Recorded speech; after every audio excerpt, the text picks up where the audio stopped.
जालना शहरातल्या जुन्या मोंढ्यात भर दिवसा एका 40 वर्षीय व्यक्तीची निर्घृणपणे हत्या केल्याचा धक्कादायक प्रकार समोर आलाय। दुचाकीवर आलेल्या दोन अज्ञात तरुणांनी पाठीमागून धारदार शस्त्रानं सपासप वार करत या व्यक्तीला मारलं आणि त्यातच त्याचा जागीच मृत्यू झाला। ही हत्या केल्यानंतर हे अज्ञात हल्लेखोर दुचाकीवरून पसार झाले। दरम्यान या सगळ्या प्रकरणाचा तपास पोलिसांकडून करण्यात येत असून आरोपींच्या शोधासाठी 3 पथके रवाना झाली असल्याची माहिती सदर बाजार पोलीस ठाण्याचे पोलीस निरीक्षक संदीप भारती यांनी दिली आहे।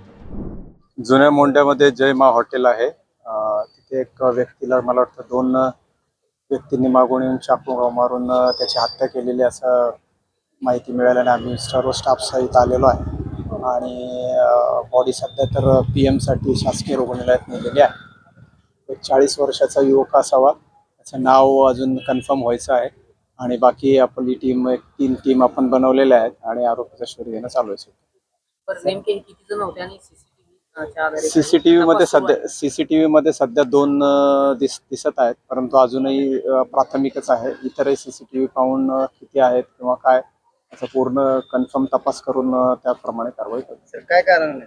तर अजून प्राथमिकच आहे, सध्या काही कळालेलं नाही। फक्त मृतदेह झालेला आहे, त्यांना दवाखान्यात नेलेला आहे आणि पुढच्या तपासातून निष्पन्न होईल तसं आपल्याला कळवण्यात येईल। तर कशाने वार करण्यात आले?